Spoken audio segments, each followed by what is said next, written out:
Oh dear, look what I brought home. Hi, welcome to the channel. Good to see you again. Thanks for joining. Today on the bench I have another Harman Kardon hk450, as you can tell by the box. Now I bought this off of original owner, and he was reluctant to part with it, but he had no choice in the matter. He's moving into a seniors complex, and he has his inability to take this with him. And he bought this when he was in his youth, and he loved it, listening to it all these years. And I can tell by looking at the condition of it, he did take good care of it, and it did see a lot of use, I'll tell you. Looking from the amount of dust I found inside. I'll get more on that later. But it comes with a manual, original manual. It comes with speaker leads, original packing. And when I went over to his place to purchase this, he was also selling a dual turntable for the same price as what he was asking for this. But I told him I wasn't interested in turntables. Just really didn't float my boat that day. And so I was getting ready to leave, and he says, well, I'll tell you what, I'll give it to you for half of what I just said. So made the deal. So I brought home a dual turntable with me, and it's going to be coming up in a future video pretty shortly here. But let's get this out. I want to do a full restoration on this. This is going to be another flip for me. The last 450 I did, the new owner just loves listening to it. So hopefully we can do the same kind of magic on this one and find it a new home. So here it is. It's a very nice condition. It's no damage. It's quite dirty. It is very dirty. And it was very dirty inside too. I'm going to post some pictures up on when I first brought it home. I pulled the covers off and I blew the dust out of this thing, and I was quite blown away about how much dust this thing collected on the inside. I'll show you those pictures. And when you get dust buildup like that, it really doesn't do do you any favors. It actually does a lot of damage. But anyways, this one will be nice. I think. Yeah, it needs a good cleaning. It's very dirty. So let's have a look inside now. All right, here we go. Nothing exciting for you. You've probably seen this lots of times before. So, and we can tell there's a bit of smoke staining on here. I guess he was a smoker once upon a time. It doesn't have any smoke smell now, but it probably was heavy smoke back in his youth, maybe. Who knows? But here it is, and it's all been cleaned up. Looking a lot better. It's all original silicon back here. And I believe he said he never had this serviced. I find that difficult to believe because usually these boards, they develop cracks on these transistors and stuff, and then you get intermittent sound and things go all the crap. But hey, maybe it's a survivor. So this is going to get all cleaned, new caps, and tuned up, and we're going to get this all ready for a new owner who has yet to be identified. So I'm going to get started by tearing this down. Most of the cleaning needs to happen around the front here. This thing is quite dirty. You can see inside the glass, we can see a lot of dust build up. And yeah, it was quite dirty. Pulling the bottom off. Got all the original dust untouched. I don't think it's seen service. It's got a water stain here though, but who knows. Everything here looks untouched. I don't think I see any soldering outside of the factory. All looks original. Everything looks original, but I'm looking here, there's quite a few bodges. They got these diodes in place here. I don't know what that's all about. I've never seen that. Caps. Quite a few caps in these diodes. That's odd. I think I'm going to do things a little different here. Well, the first thing I'm going to do, I think I'm going to put this on my listening bench and I'm going to listen to it for a few days to see how it performs. Switches, knobs, pots, anything that's going weird, lamps. I'm going to check it all out before I start. Typically I don't even bother with that. I just rip it all apart and put it all back together again and then worry about any defects or faults after. But this time I'm going to do, like I said, a little different. I'm going to plug this in and try it out. So I'll get back to you and I'll let you know how it works. Okay, before I get too far, let me tell you what I found on I drove this thing for about 3 days, 2 days, listened to it. Number of problems. This input selector switch is quite flaky, so you get the right channel drops out and you have to fiddle with the switch to get it back, and then a few hours later it drops out again. So this switch needs to be removed and cleaned. This tape monitor switch has got a weird bend to it. I'm going to have to try and straighten that out. That looks really, really bad. I don't know if you can see that there, but it took a hit and it got bent. So I'm going to fix that. Bass and treble are typically noisy. When you rotate it, you get dropouts in the highs and lows. Scratchy. Balance is okay. Volume is okay.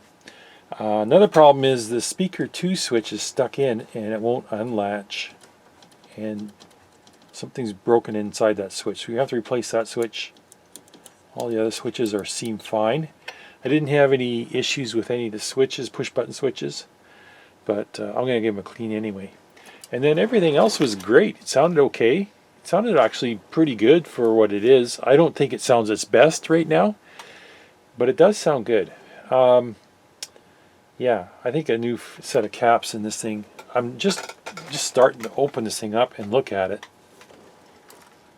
And I'm trying to see if any of these Mashishita caps are leaking, and I think they are. And I have to, really difficult to inspect them. You have to get in here with a strong light. And let's fold some of these caps over and have a look.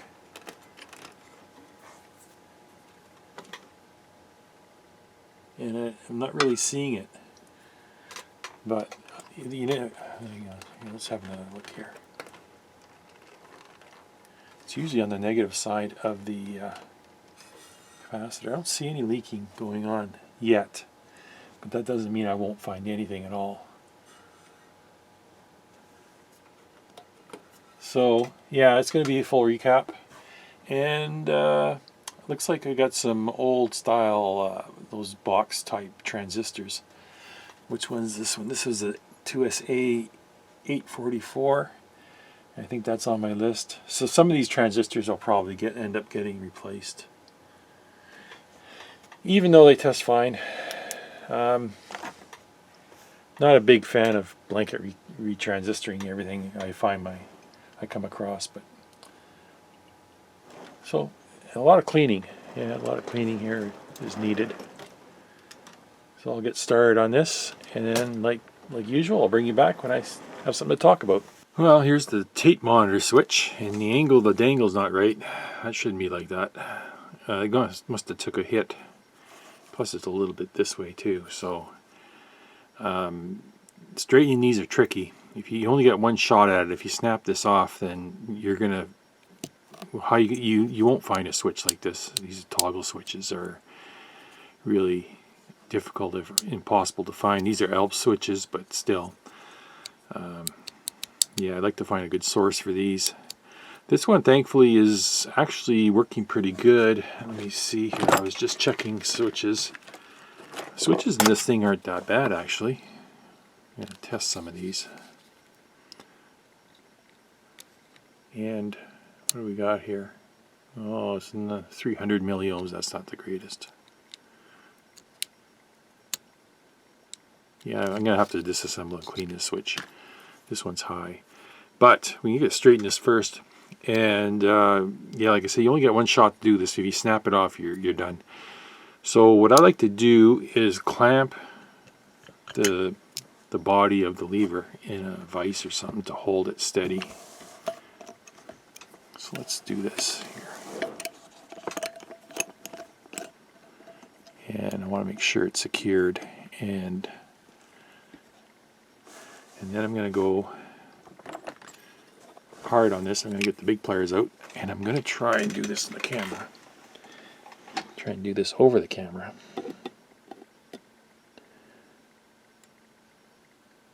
Ooh, that doesn't feel good.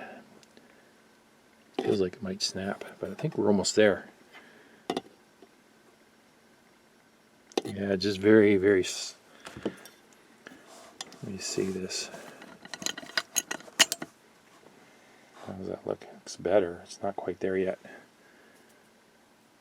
But I'm scared I'm going to snap it. So let's give it another shot.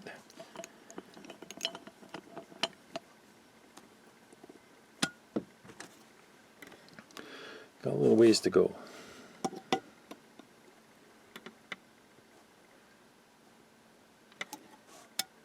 No, I'm just about. Okay, right there, I think. I heard a crack.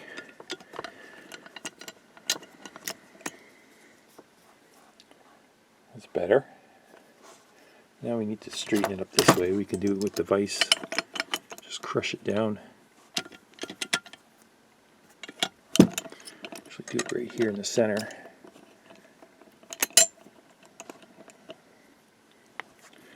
Just use the vise to crush it down. And still it's not quite there. There's a little bit of a twist in it. That's a lot better than when it came in. I think, I don't know, I think I'm going to play with this a little more just to get that twist out of it. There is a twist in it, I don't know if you can see that. And it's going to be important because the button, or the button that goes over this has a flat on it, and if it's not perfectly straight, it's going to be crooked looking. So I'll massage this into this position here. I just need to twist it a little bit more. So a little bit this way, not very much.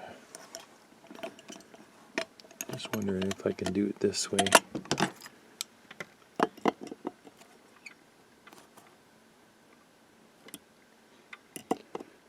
I think that might be it. Oh yeah, perfect. Alright, I'll disassemble the switch and clean it. So we've got about 300 milliohms on the contacts. That's not good enough. This one wasn't causing any problems, but still. These switches here, I removed all these switches and cleaned them. They are actually really good. They're down around 10 or 9 milliohms on all the switch contacts. And so I gave them a treatment of deoxit, the D100 stuff, this red juice, and reassembled. And some of these switches, there's corrosion in the latching mechanism, believe it or not, and it's from, there's a rubber insert that's in contact with metal, and it's causing corrosion. So what I did is I took it apart, cleaned out all the green corrosion, and I just treated it with some silicone grease just to lubricate it and protect it. So these switches are all good now. Okay, I think I'm ready to do first power up. Let's plug this in and turn it on.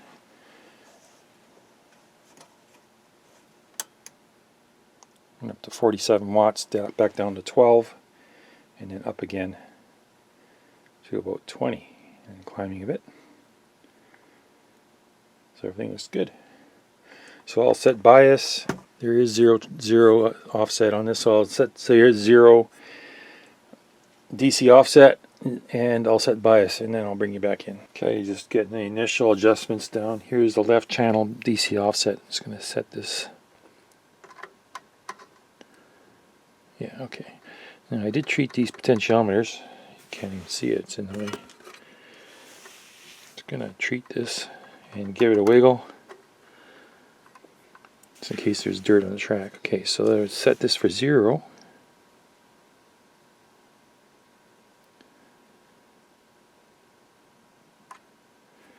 Close enough. Okay, let's go for the other channel. This one's already at 7 millivolts. It's already good.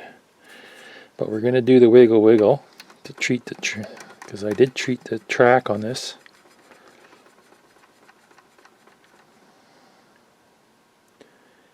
And then we'll set it down to 0.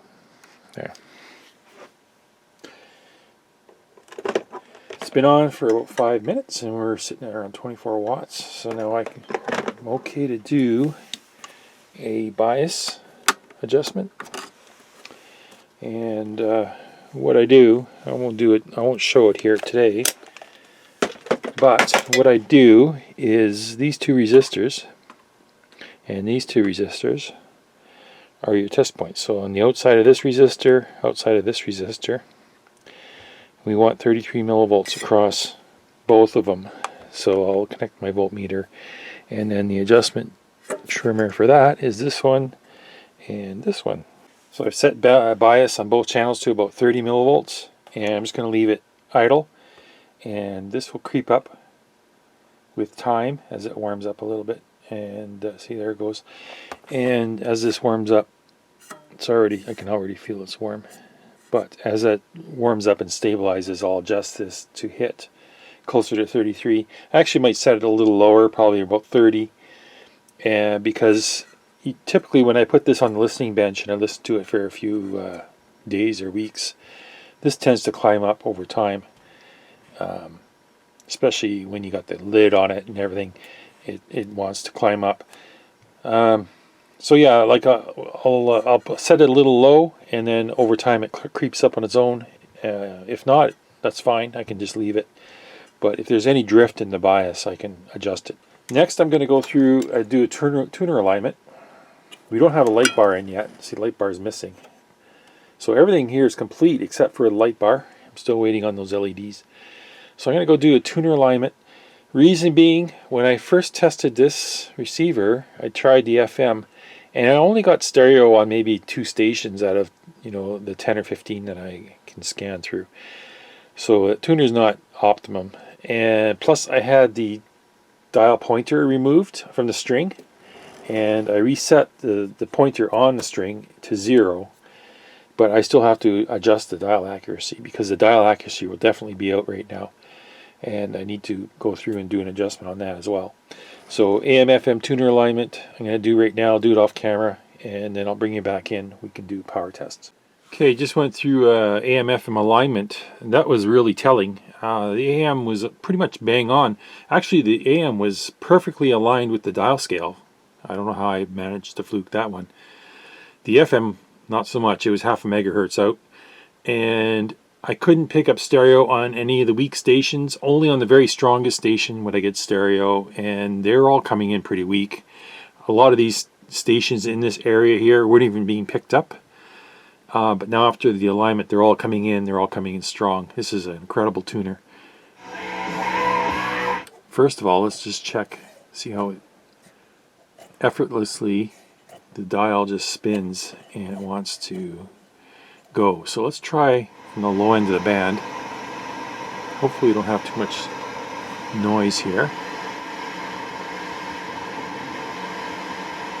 Now there's a station right here that I can barely hear. You can just hear it in the noise, the drum beat.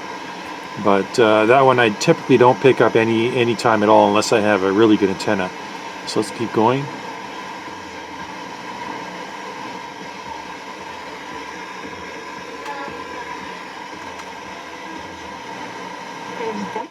Je vous le présente, il s'agit de Martin Aubé, musicien, il vient tout juste de remporter. It's always in mono. Together with members of the Toronto Symphony Orchestra. Yes, 91.7. Yeah, they're all coming in good.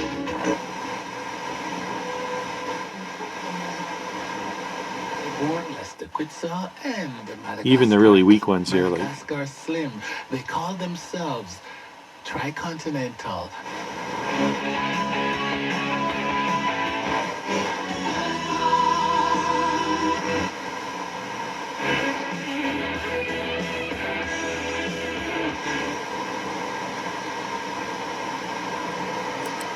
Another thing I did is I adjusted the discriminator in this thing. It was way out on the DC balance and way out in the distortion.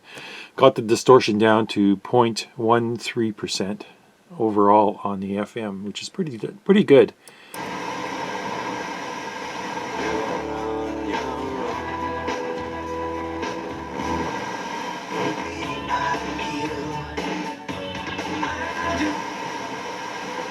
To beauty, snacks, and a whole lot more.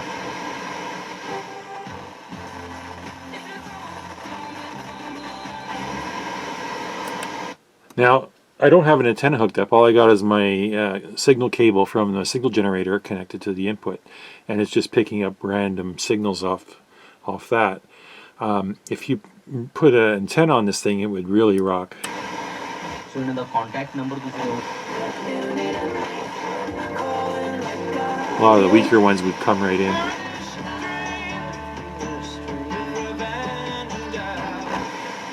Heavy, he ain't got no straight pipe, so baby, can you tell me?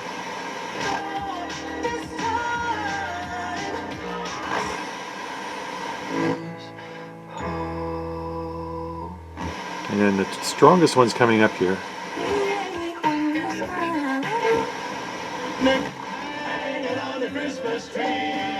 This one right here. It's got it pegged at 9. So yeah, it's working really well. I'm pleased with the FM tuner in this. This is a spectacular tuner in this receiver. Alright, let's do a power test. Our tone, let's turn off our speakers, turn on the load, and turn this up. Yeah, there's our clipping. Okay.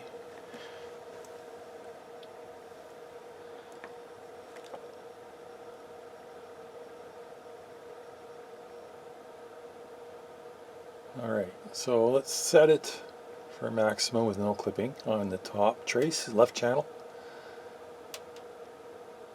Right there. And we have 17.26 volts RMS.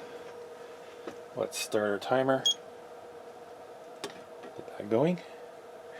And here is our power consumption is 138.6 watts total. So we'll let this cook for 10 minutes and I'll be back in a bit. So we're approaching the 10-minute mark here and everything has gone well. I don't think this is... let's see what kind of temperatures we got here. 53 on this side is the max I can read. That's, well, let's see here, 58 maybe on that transistor. That's on the transistor body, it's not the heatsink. Yeah, about the same on this side. And yeah, I wouldn't say that's more than 50 degrees.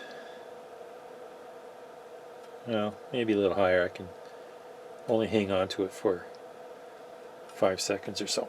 Anyways, this is proved this point. I think it's doing well. Let's turn this down. Stop this. Now let's switch to a lower power.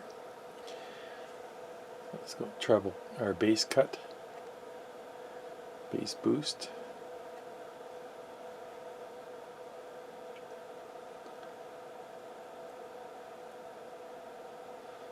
We've got very little change in the signal between about the 1030 to 130 mark here.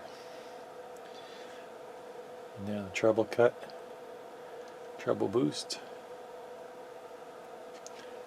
balance, looking good. Mono, no effect. Loudness, pretty typical. Okay, let's go down in frequency.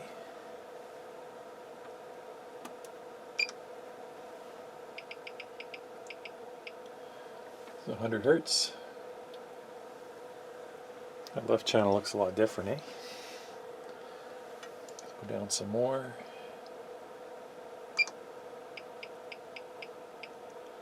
$30, $20, $10.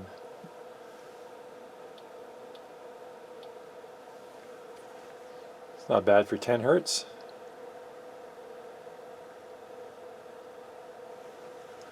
I'm just wondering.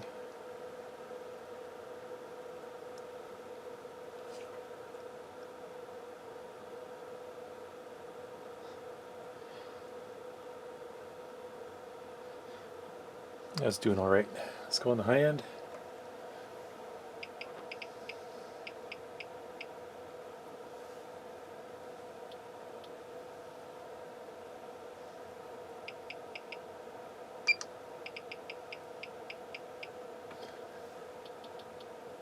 One kilohertz. Let's go up.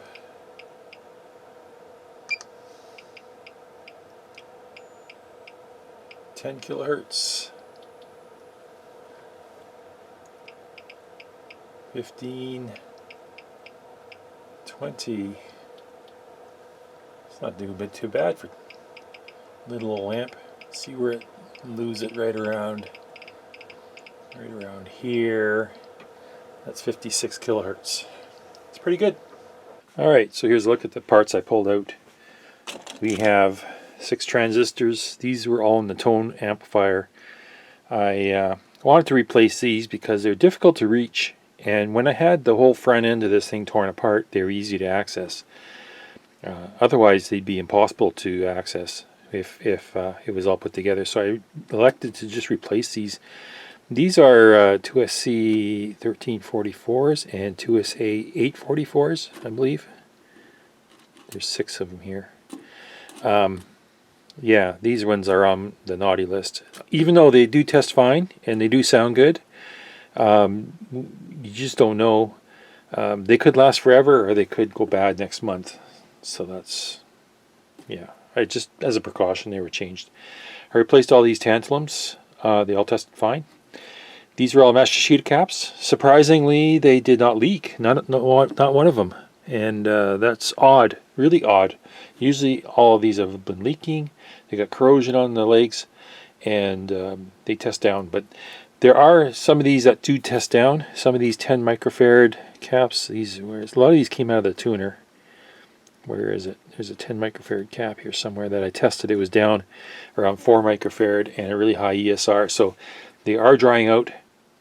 The caps the cap that failed was in the audio chain, in the audio path. So that's a good thing we got that out. That was probably the reason why this thing didn't sound its best.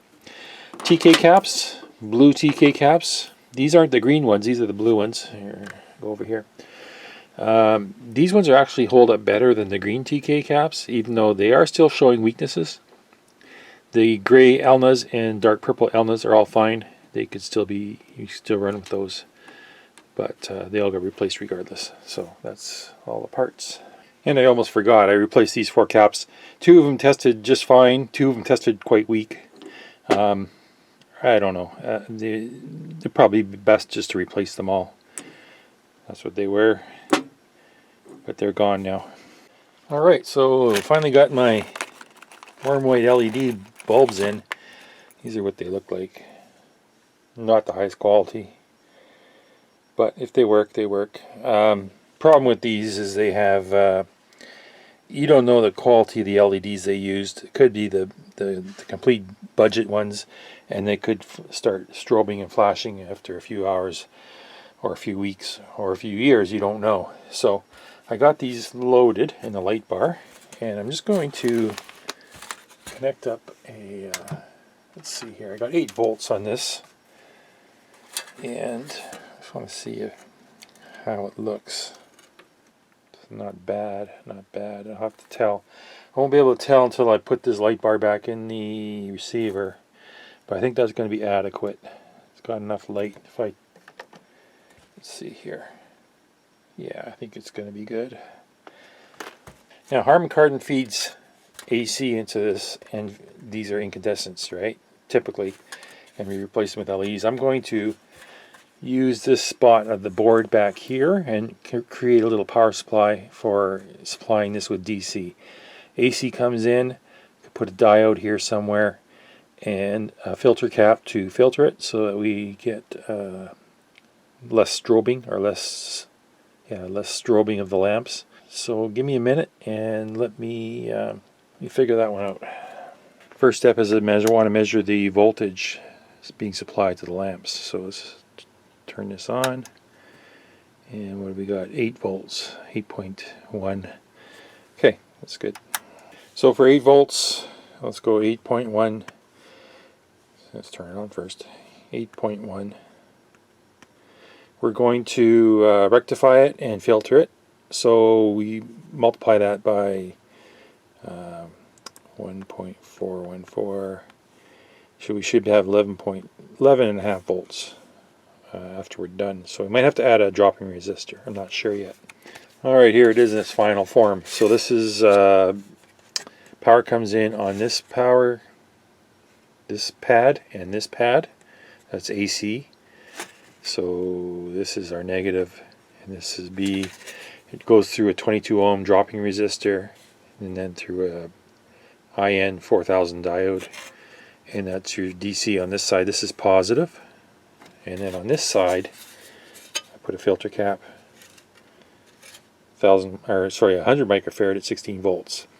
So lamp voltage should be around 7 or 8 volts. Should be just bright enough to light up the display, and not too bright. I'm going to install this for see how it is. I can always adjust this resistor up or down. 22 ohms, it's going to drop it probably about 2 volts because we've got about 11 volt supply here. Got AC coming in, halfway rectified, gives us 11.5 minus the diode drop, gives us around 11 volts. So this resistor is going to drop it down to about 7 or 8. Okay, so here it is, final. I think it's going to be alright. It's not too bright, not too dim. I think it's just bright enough to get the light through. And I'm going to leave it at that. So this light bar now consumes about 1 watt of energy to light up. Before, when you had the 6 lamps, it was roughly about 15 watts and a lot of heat. And if you look here, what we got here, can you see that? Let's turn it on. You see our consumption is way down. When the amplifiers kick on, it only goes up to about 22 watts, 23 watts. Before it would be up around 30, 35, close to 40. So I think that's going to be a good improvement for this machine. So here's a look at the finished receiver. Just want to give a good look at the front panel. This thing looks pretty good. I'm impressed with the condition of it. Like I said, it was well cared for, and the person that bought this, he bought it brand new and he cared for it all his life. He listened to it. He loved listening to it. And yeah, it was well kept, and it turned out really good after the cleaning. It turned out really well. So I'm going to leave this one here. We're done with this. I actually have listened to this now for about 2 weeks, and I got to tell you, it is pleasant to listen to. Let's put it that way. It sounds great. It's got no issues with any of the controls. They all work great. Everything's fine, and it looks good. I think this one's ready to go. I'm going to find this one a new home, and I think somebody's going to enjoy listening to this for many years to come. Alright, so thanks for watching. Take care, and we'll see you on the next one.